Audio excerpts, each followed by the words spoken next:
I think we're recording. Man, it looks like it's recording. So, I guess we're recording a podcast. Okay. So, we'll turn my flashlight down because I don't need it anymore. And we'll start the podcast. So, this is Dave. Congratulations. You're listening to Surf the World's Safest. And I don't really know exactly what we're doing today, but I do know that we're doing a podcast. And I tried this earlier today, and I wasn't smart enough to figure out that I stopped recording after about a minute and a half.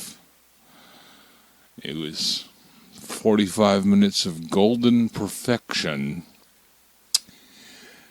and it was lost. But it looks like it's recording again, and I'll just check now and again and make sure that it's recording. So, welcome to the podcast. I don't know what I'm really doing this week, except to answer the question, what the hell have you been doing, Dave? Where have you been? I haven't done one of these for a couple of months, and I'm still paying for the for the server space, so I might as well get something out of it. And so here we go with a podcast, and we'll just see how it goes from here. I don't have a guest this week. Why? Because I just don't. And let's make sure it's still recording. It looks like it's recording. Yeah, okay. Good. Got it more than a minute and a half. That's good. For those of you who subscribe, for, both of you, I don't really know why you would. But for those of you who are listening and wondering what the hell I'm doing, I don't really know. I don't spend a lot of time listening to podcasts, to be honest with you. So I don't really know. It's not a topical podcast. It's me kicking the table. Make sure I'm still recording. The thing is that for 25 years, I was a broadcaster. And I figured that would, lead me to something. And it didn't really go anywhere, it turns out. I did it for 25 years and then moved into television for a little while and just found out that it was just for the birds. So after all that time, I decided to just quit the media completely. But it's the 20s now, and everyone has a podcast, so I just decided to start podcasting. And in my years in broadcast, I met a lot of interesting folks, and I figured that I could entice a few of them to do the podcast. And so far, the results have been somewhat limited. The problem is that I live in a little bubble here in Carpinteria, California. And it's not a bad bubble to be in, but I'm in a little bubble nonetheless. And so I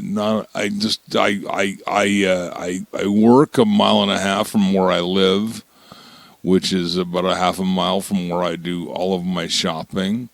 So once a week I leave the bubble of Carpinteria and go check my mail and go to the dispensary and go to the tobacconist and stock up on things, and then I come back to Carpinteria. So, here we are. And I don't really know if I can get people to do this or not. We'll see. But in the meantime, I just thought I would throw something out there. And it may or may not be Joe Rogan-esque. Because I don't really listen to him, but I know he's the hot podcaster right now. So I thought I would just, be myself and let you know what I've been up to.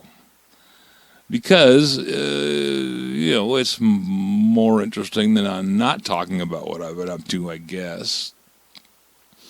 And if you haven't noticed already, I could use a producer.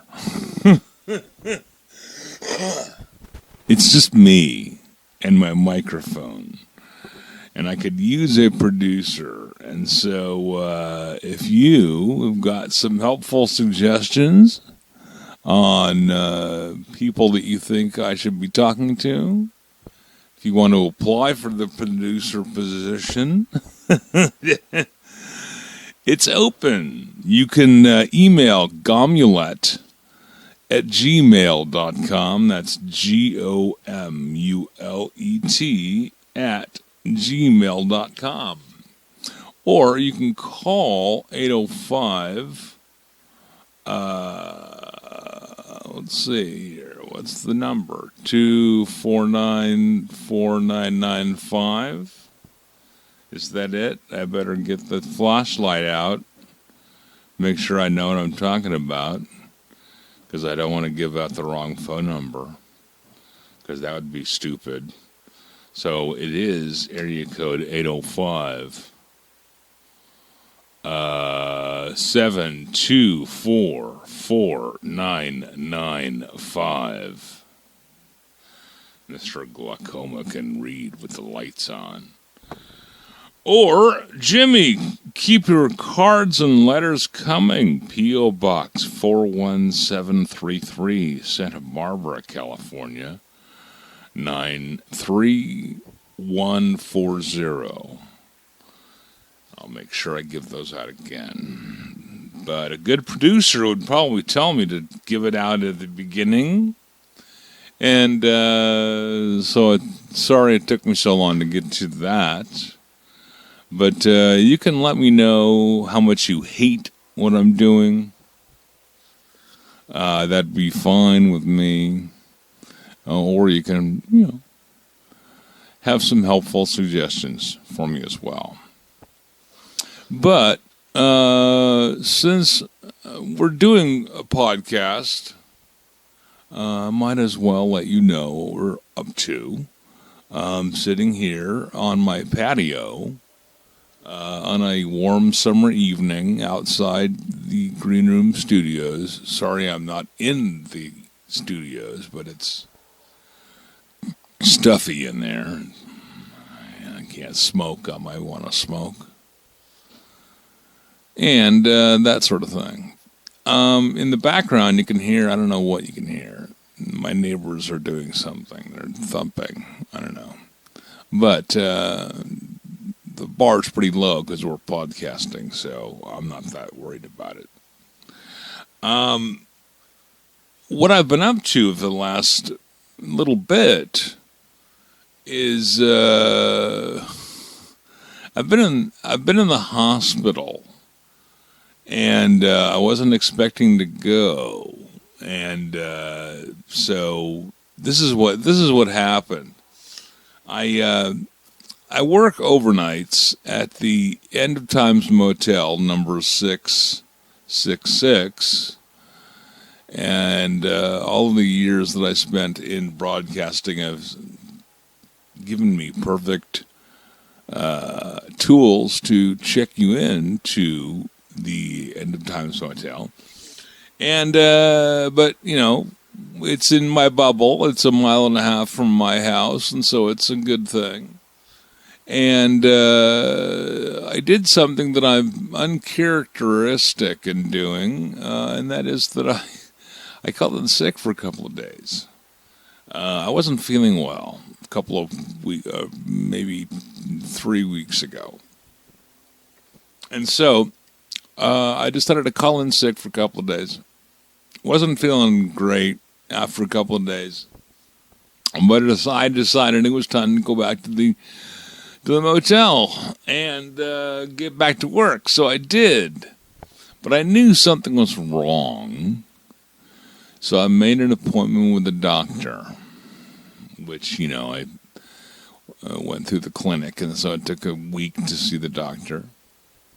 And then she said, hey, you should get a CAT scan of your abdomen. Let's see what kind of an infection you got going on, because you're obviously not well. And so then it took me about a week or so to make an appointment with a hospital and get a CAT scan. And I go to the scan, folks, and I get the scan, and then I go back to the bubble, and I come back home, and my phone rings, and this is Dave. Oh, yeah, sure. Is your wife there? Yes, she is. Well, that's good, because she's got to drive you to the hospital right now for emergency surgery. Your appendix is exploding, and we'll call the ER to tell them that you're on your way, but you have to go in and get emergency surgery right now. So I did. That was about 2.5 weeks ago. And I was in for 2 or 3 days or so, and first of all, let's just make sure we're still recording here. Okay, it looks like it's recording. Good. Just want to make sure. And so I decide to go to the hospital, or well, whatever they call.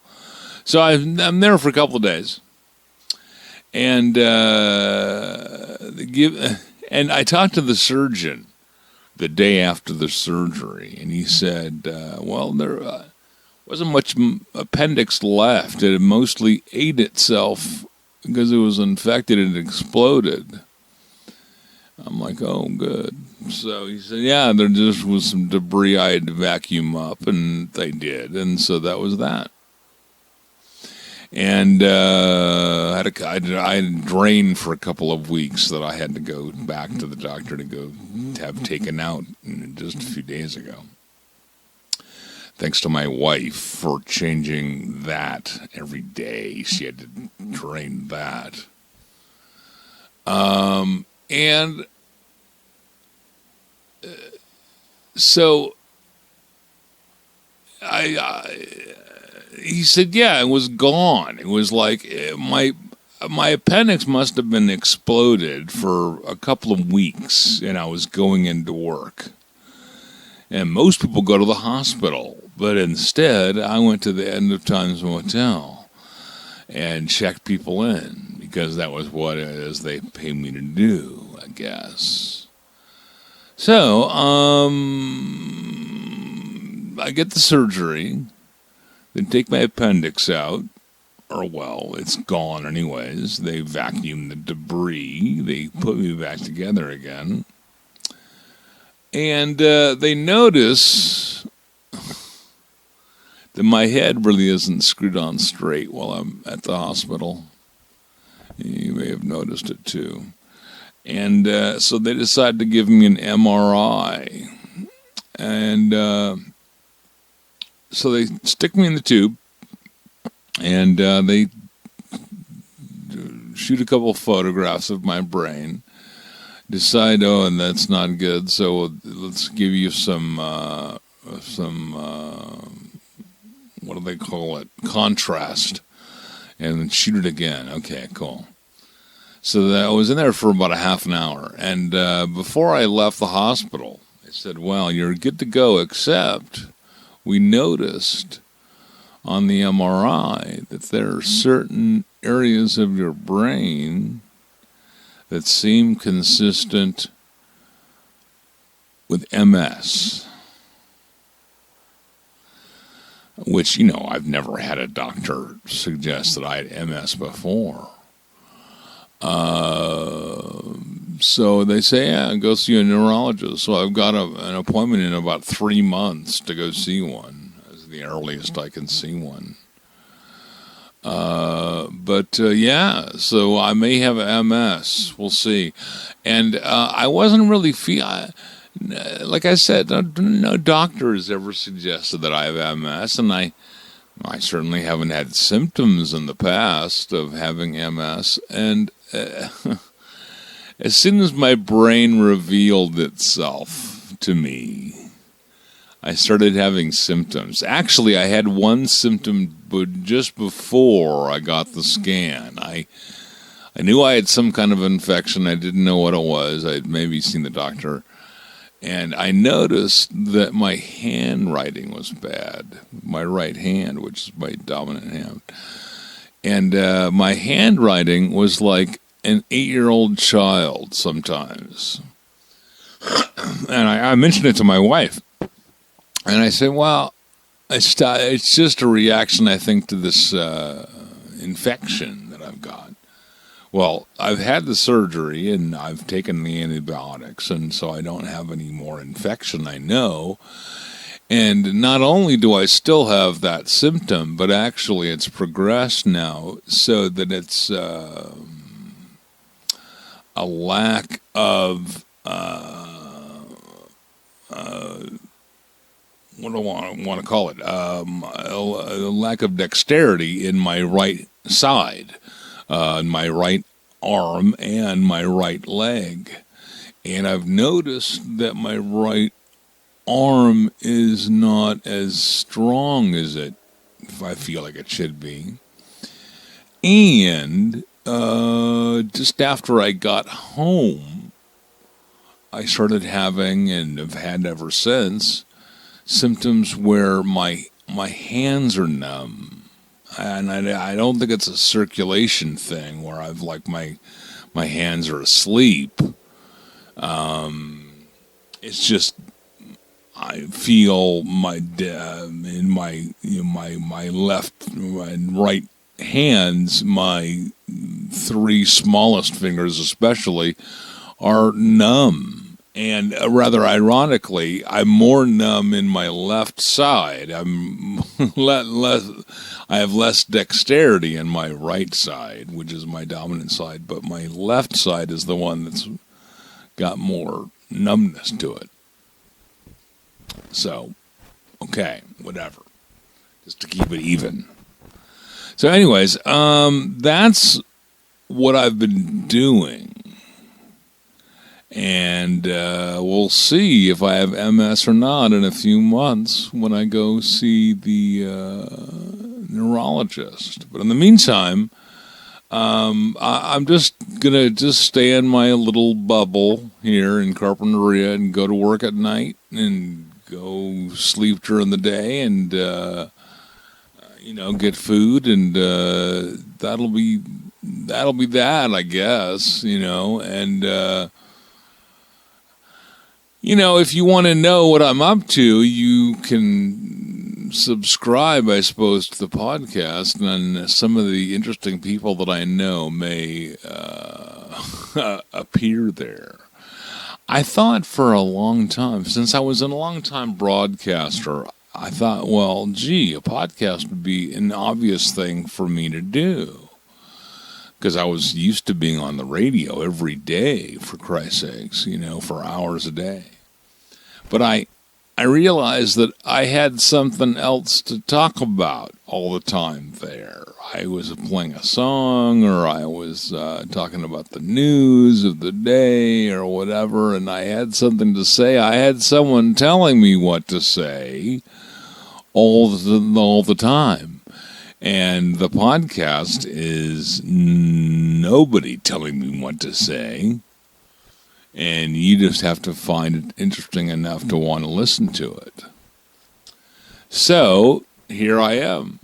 like I said earlier, it's the 20s. Everybody has a podcast, so we're surfing the world's safest. Here's the thing. I should have mentioned this. If I had a producer, I would have mentioned this, teased this earlier in the show.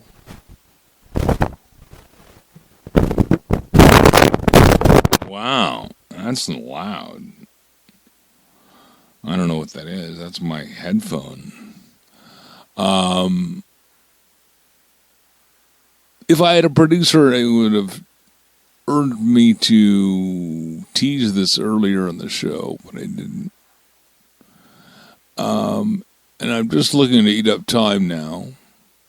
And so, in an attempt to tell you more who I am, I'm going to play for you this little thing that I've done years and years ago. I don't know how many years ago, 15 years ago or so. Back when we used to listen to CDs, kids. You can ask your parents about that. We used to listen to CDs, and I was online. This is before Facebook, back when I was on MySpace, I think. But there was a Pink Floyd group called Neptune Pink Floyd, and they may still be around. But I was on it all the time. And we decided to do a CD of Pink Floyd covers. And so I decided to do this one, and we'll see what you think of it. So, from the album None of Us is Pink, this is Pink Floyd. And I really didn't think anyone else would copy this one. It's called Several Species of Small Furry Animals Gathered Together in a Cave and Grooving with a Pick.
rocking fear and they're running down, but I hear the fire. Well, I slip me and I flop it down, they say and they cry. The feather falling down, I'm taking David back to rise. And then cried Mary and I took up a cream around the bottom, run down the making stair. Back on the fiery horn that was farting around the feet. Never, I cried, never shall you get me alive, you rotten hand with a burning breath. Well, I stuck for a blade, the cleaver cut and thrust and I failed him from around his feet. A running creed, Fred, the bottom of his heart, that I would never fall, but is dead as it can be, my feet dead. And the wind cried Mary. That was Pink Floyd's Several Species of Small Furry Animals Gathered Together in a Cave and Grooving with a Pict. Gotta stop touching that. It's my headphones. If I was in broadcast, I'd be more upset about it, but I'm not. I'm in podcasting, so I don't really care.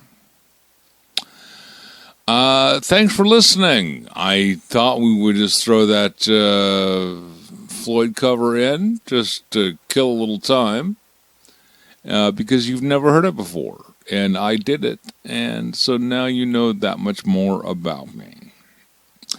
Hey, listen, thanks for joining me. Once again, if you'd like to email the show, it's gomulet at gmail.com. That's GOMULET. And if you'd like to call us on the phone number here is 805-724-4995. That's 805-724-4995. Someday I'll have that memorized. And you can always write me a letter if you choose to do so and you're into that sort of thing at P.O. Box 41733, Santa Barbara, California, 93140. You, my friends, are serving the world's safest. And that just about does it for this episode.